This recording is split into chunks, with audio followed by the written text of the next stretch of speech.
Sit back and take a ride with me.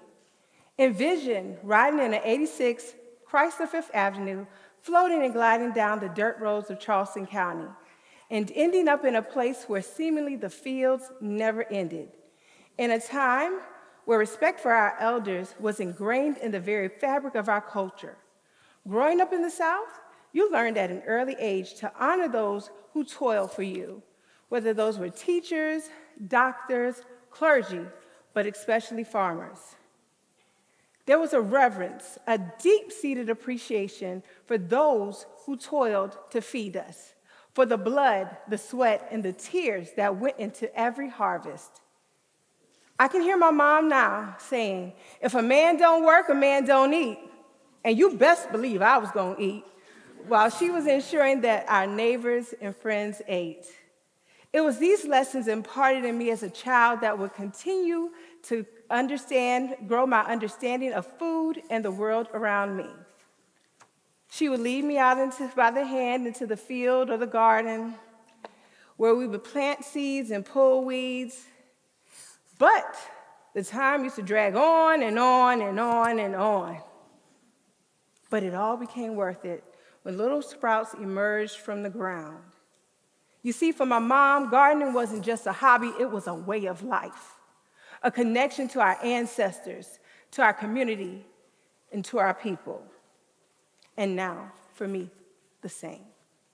You see, my ancestors were brought here not by choice, but by force, forced to leave everything behind them that meant something to them, their families, their communities, their land, settling in what we now call the Gullah Geechee Corridor.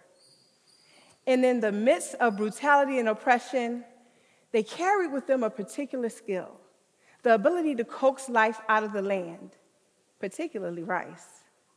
You see, I grew up eating rice every day, maybe even 3 times. It didn't matter if it was eggs and rice, pork and beans and rice, collard greens and rice. Rice seemed to make everything better.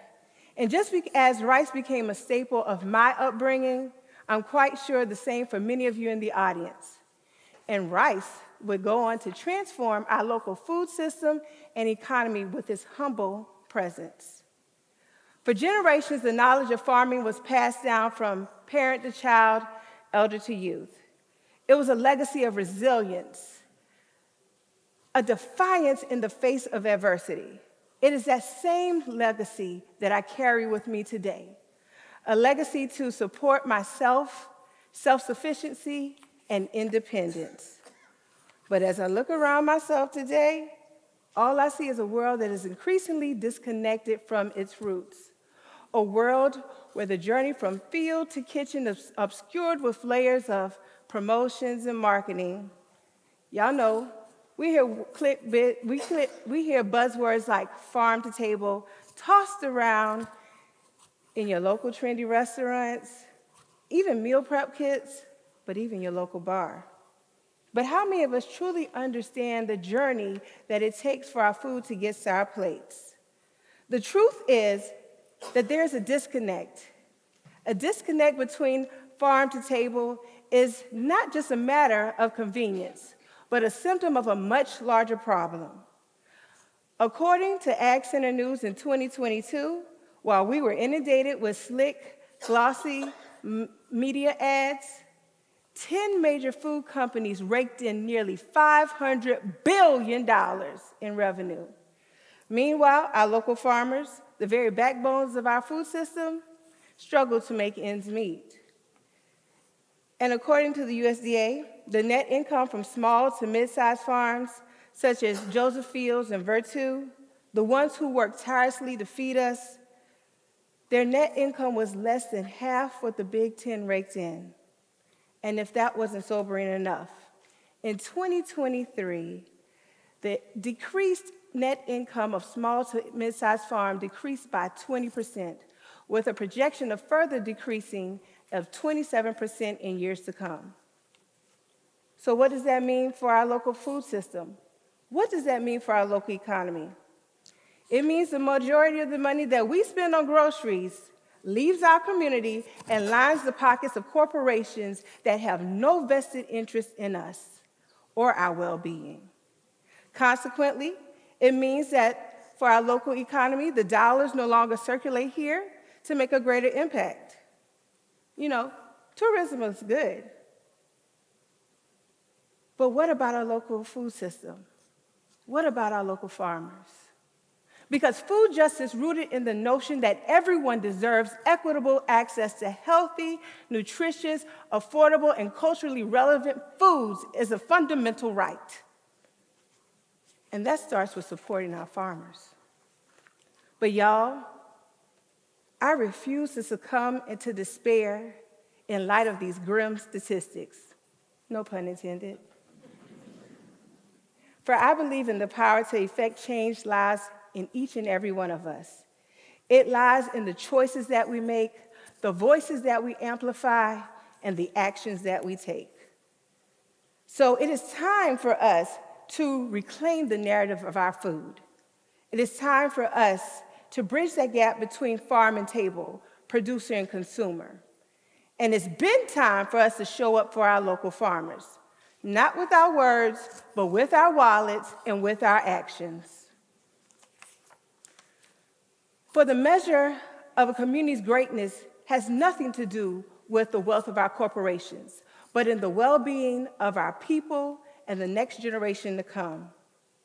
And it's up to us to ensure that local farmers, our communities, and the next generation are able to thrive.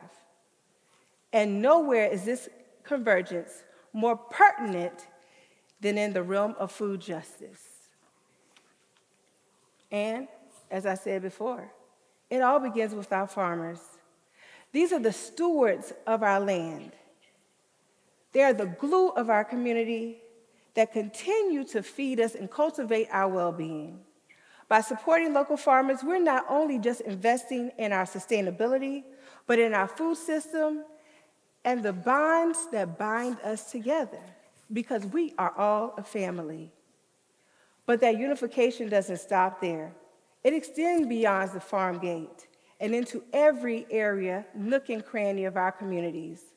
It calls on us to re-examine our values, challenge the systems of oppression and inequities that continue to perpetuate food insecurity and marginalization. It implores us to recognize the dignity and humanity of those who labor and feed us, for their struggles, for their contribution, for their time. And in order to actualize food justice, all you need is a little bit of rice. R, reduce food waste. By minimizing your food waste, utilizing the tools as food planning, storing food properly, and composting scraps. I, invest in food education. Support initiatives such as farm-to-school programs, gardening education programs, and culinary education in our school system. C, choose sustainable practices. Opt to purchase produce that is regeneratively grown as well as organic from your local farmers and your local farmers market. And E, educate yourself. Learn where your food comes from. Learn what goes into your food, as well as take some time to talk to your farmers and learn what they're going through and their challenges that they face. For the true essence of food justice lies not in the intersection of systems and structures, but in the merging of hearts and minds. It is a recognizing of the shared humanity that our shared responsibility is for each other. It is also standing in solidarity with those who have been marginalized and disenfranchised, while working together to build a future for the next generation to have access to healthy, nutritious food. For it is through this convergence of ideals and actions that we can truly build a future where every meal tells a story of resilience, of love, of nourishment, and of hope. So let's cultivate a little bit of rice, y'all, for a more just and sustainable food system, ensuring that every bite that we take contributes to a world where equity and sustainability flourish. Thank you.